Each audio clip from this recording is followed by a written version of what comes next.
Hello, it's Karen Burniston here to show you how to make some boxes that could be filled with our pop-up ball dies. Okay, so let me first talk about our Zoom education program because that's where this box started from. This was something that I made, a Snowballs in a Box project for a class that I taught on Zoom. Now, Zoom kits are sold through our participating stores, and as it turns out, there may be some kits left for this project at least one of the stores. So if that is true, I will link it in the description box below and you can check that out. But I'm going to teach you here on the video how to make this project. However, if you just want it to be in these exact colors and have everything you need to make that exact project, then you could get that kit from the store. Now, the way the Zoom classes work is that you buy from the store a class kit and then you follow a prep work video to turn your bulk materials into the die cut and trimmer cut pieces that you need to be able to make the project. So that all comes with a really nice PDF handout that gets emailed to you. So for this project, the required dies would be the bitty ball pop-up and the mini ball pop-up if you want two size snowballs, or you can use just one of those if you don't mind all your snowballs being the same size.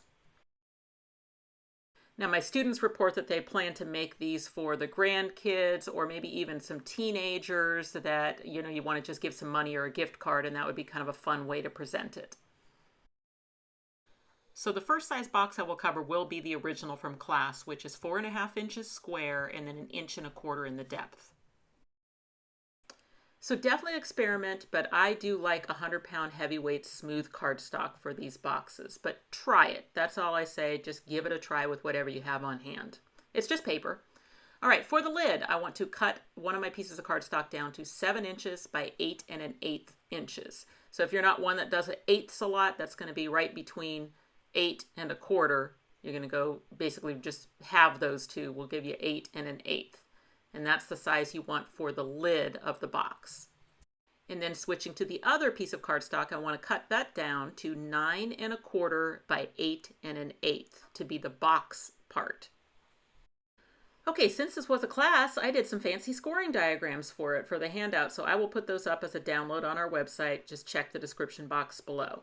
Okay, I'm using the upper scoring diagram. I have my 7-inch side on the trimmer. So I'm going up at the top where it says 0, 1 1/4, 5 3/4. I'm going to go 1 1/4 on my first score, and then I'm going to go over to 5 3/4 for my second score. So just 2 scores across the 7-inch side, 1 at 1 1/4, 1 at 5 3/4. Now I need to do the scores across the 8 and the 1/8 inch side of the lid. So still sticking with my upper diagram, but now I'm following the measurements that are shown on the right under the word cumulative. So the first one's at 1 1/8. Then I go over to 2 1/4.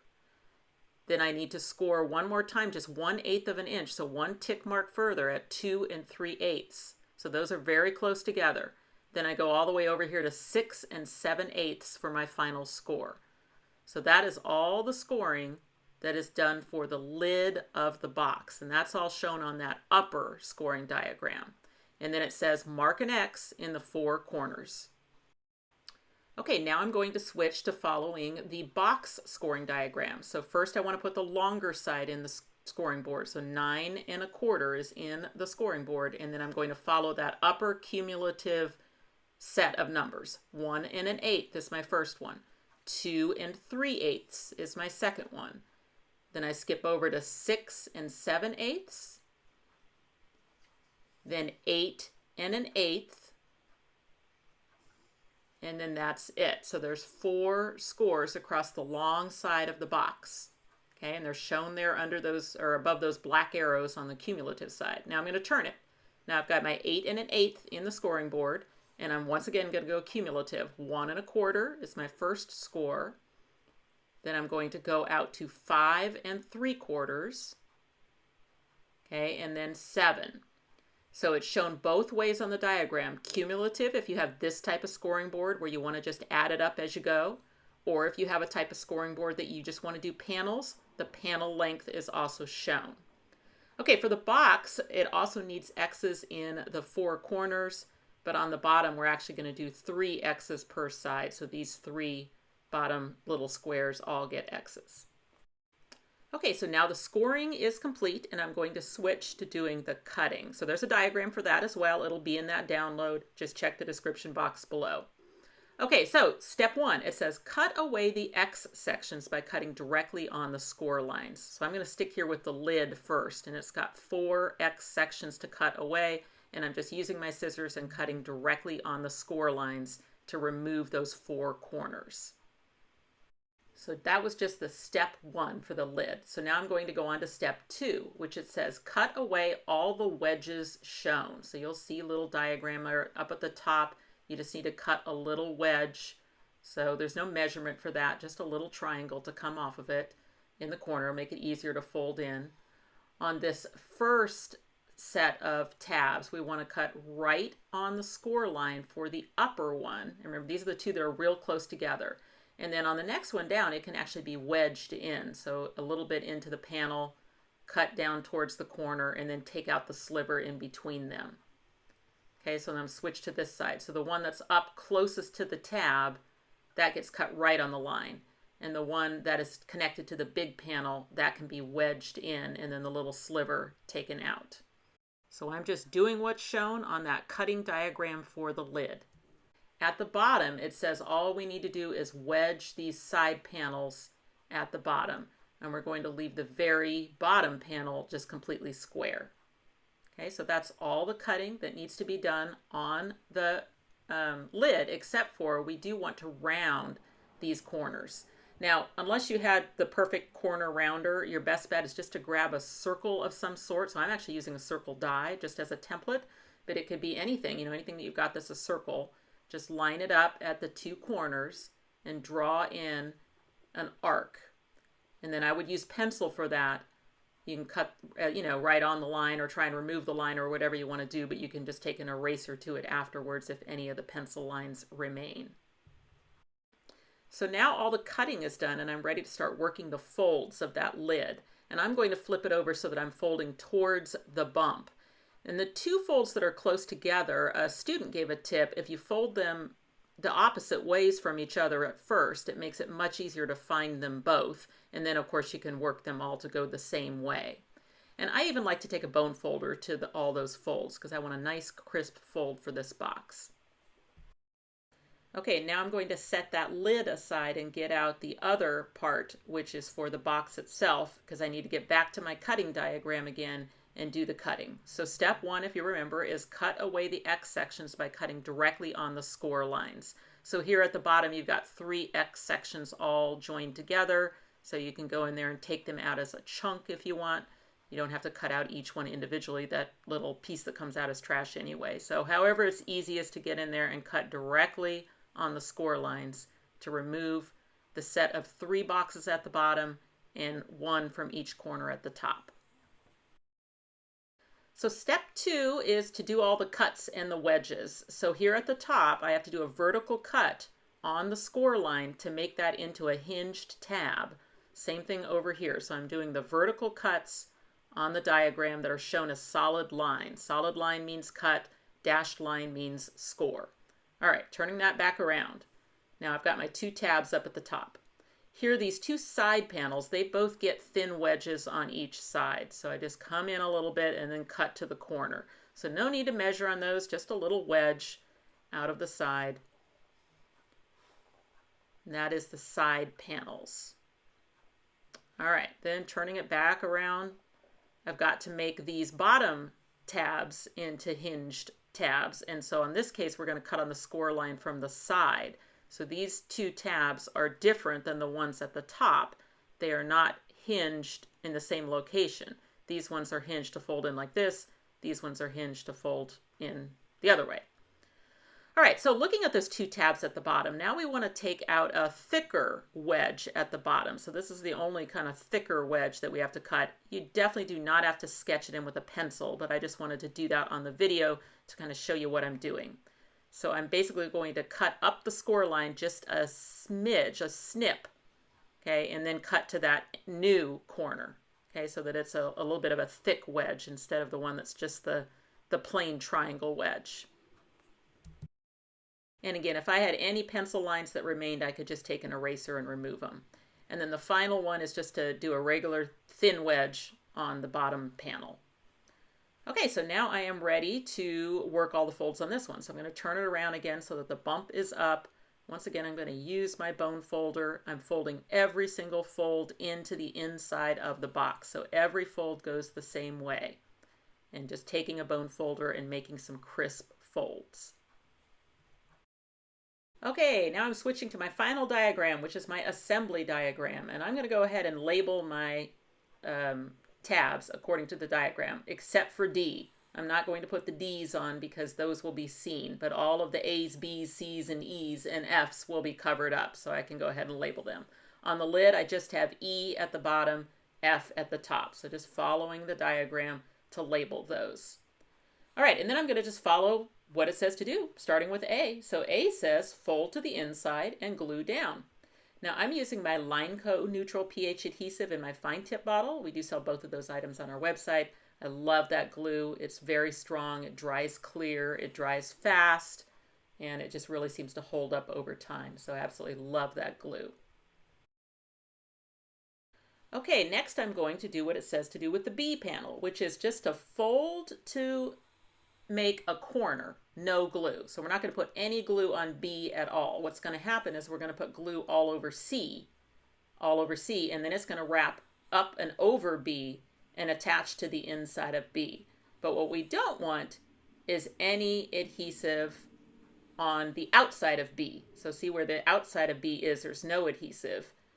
All of the adhesive comes from the C panel, and it's going to go up and over and into the box. So it is both going to hold the B tab down, making a nice corner there. So you're going to have to make that corner. You're going to have to hold it in place while you glue that C tab down. But just add the adhesive all over the C panel. Okay, and then that side is going to come up to make a perfect corner, and then over the top and glue down on the inside. Okay, so here's why it's so important that you don't put any adhesive on the B tabs, and that's because this little gap right here is where the box is going to close. You're going to be able to put the tabs into that opening right there. So all of the adhesive to do the sides comes on the C tab only. All right, this box portion is done for now. I'm going to set that aside and move over to the lid. Okay, I'm going to skip E on the lid for now and just go up here to the F panel. So the F panel is where the ribbon pull is going to go on the lid. So the first thing I'm going to do is find the approximate center of that. So you can use a ruler if you want. It should be 2 1/4, but I'm just going to use my grid. Then what I'm going to do is just take a hole punch, just a standard hole punch is fine, and punch on the fold. So I've got it folded over temporarily, and I punch through the fold. And then that gives me a hole to put a looped ribbon through. So I take a piece of ribbon and I fold it in half, and then I put the fold through the hole from the inside of the lid, and then I can just tack down the ends of the ribbon. Now what size ribbon? I did a 5-inch piece, but that's really completely up to you as to how long you want your ribbon pull to be. It doesn't matter what type of ribbon you use, it's just completely your choice. Then I'm going to tack those ribbon ends down while I add glue all over the F panel and then fold it over and press it down. So then that's going to trap the ribbon ends inside the lid where you won't see them. And then that's all there is to do on the lid. It's now ready to connect these two pieces together. So the E glues to the E, and I like to glue the box E over the lid E versus the other way, just because it moves where the seam is. I like the seam to be at the bottom of the box. So for that, all of the glue would go on the E that's in the lid. So that's where the glue goes. And then I just put the other E panel over the top. Now you can see the E is the only letter now that I'm seeing inside my box. All the rest were covered up when I glued things down, but I'm going to put pattern paper over it, so it doesn't matter. Okay, and that is the assembly of that box. So now what happens is you just hold those little D tabs in while you bring the side flaps of the lid over and into the box. So those side flaps go into the box, and then those rounded sections go there in that slot that was created by the B tabs. And then just press that in, and that will hold the box closed. Okay, so now's the time to do a little adjustments. You can kind of look and see if there's anything that you feel like needs like a little bit of a better wedge. Like those side panels right there, that's, that corner is kind of hitting that edge as it comes down, which just means I needed just a little bit more wedge to that one. So I can just do that now. I can just take a little sliver more off of that side and see if it, comes down easier into the side. It does. All right. And I could do the same thing on this side because I kind of wedged those similarly. So just maybe a little bit wider wedge. So those are all little adjustments that you can do after you put the box together. It doesn't have to be something where you measured it, from the beginning and had it precise. The other thing I like to do is out here on the end of the little rounded tabs, I think it looks nice instead of that coming to a real sharp point, just to kind of round out the very end of it. So that's just an aesthetic thing. I think it looks better, and I think it maybe makes it a little bit easier to slide those tabs into the opening. So again, I just get those into that slot, press them down, and then the box will stay closed. Okay, it's a 4.5-inch box. So I like to do 4 1/4 on the width of all my decorator pieces. So I've done 2 squares that are 4 1/4. Those will go on the inside of the lid and the inside of the box. And then all of the little strip ones that I've cut are 1 inch by 4 1/4. So I'm going to put 1 on the inside to cover up my E, and then I'll use the rest on the outside of the box. Now you can cover every bit of those panels if you want. It's really just completely up to you as to how much or little that you decorate this. But I'm just going to go for those 3 pieces of paper on the inside of the box and leave the rest of it white. And then now I'm going to fold it up into the closed position so that I can continue decorating and do the outside of the box. Now the papers I'm using are from Echo Park, and they are from their Magic of Winter collection, where these snowflakes came from, and then the rest came from their Snowed In collection. So 2 collections of paper that has those little 4x4 journaling cards that are really perfect to go on top of this box. And what I do is I just mount a 4x4 journaling card on top of a 4 1/4-inch square of paper, and then I have kind of a matted front for the front of my box, and then I just go ahead and do the same on the back. So those little 4x4 journaling squares are just perfect for this box, but of course you can decorate it however you want.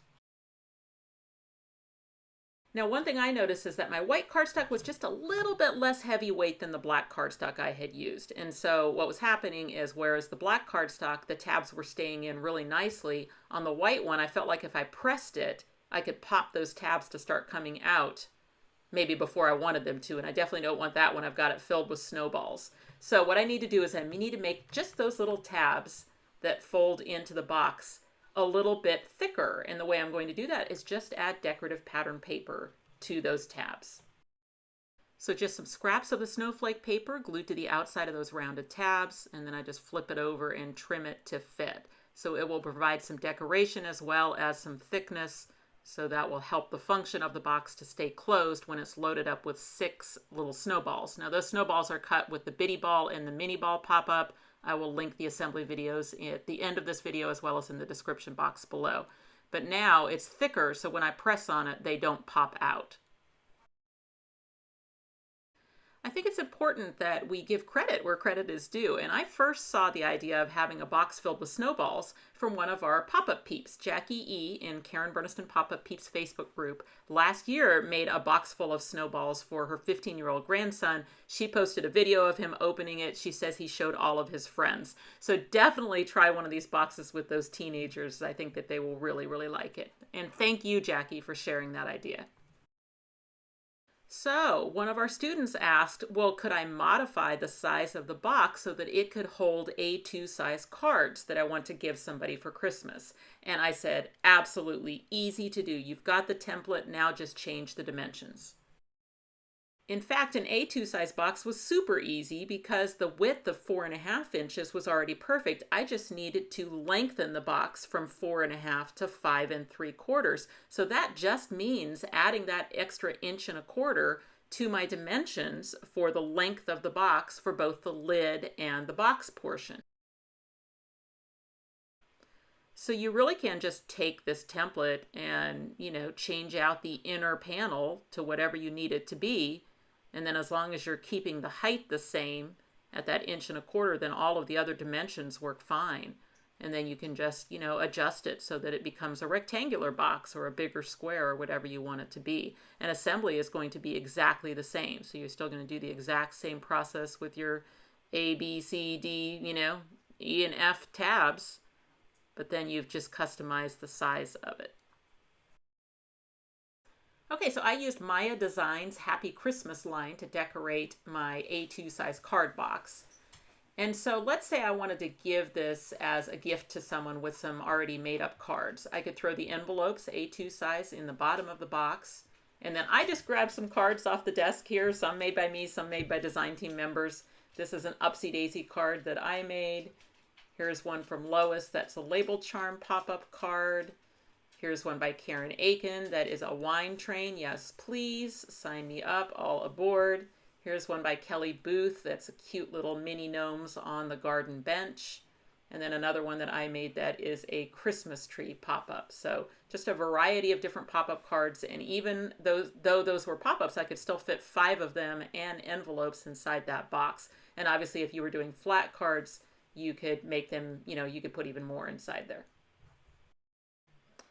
And then the last one I tried was a 5 1/4 inch square box, because then that would fit all 3 sizes of ball die, which means that if you wanted to make a stacked snowman that had surprise ball on the bottom, bitty ball in the middle, mini ball on top, you would have a box to put that snowman in. So once again, I just changed the dimensions so that the inner square was 5 1/4 instead of 4 1/2. And so then I just had to add those extra dimensions to my cumulative scoring diagram. But I will include that. So if you go, download the template on our website, KarenBurniston.com, I will include the dimensions for doing the surprise ball size box as well.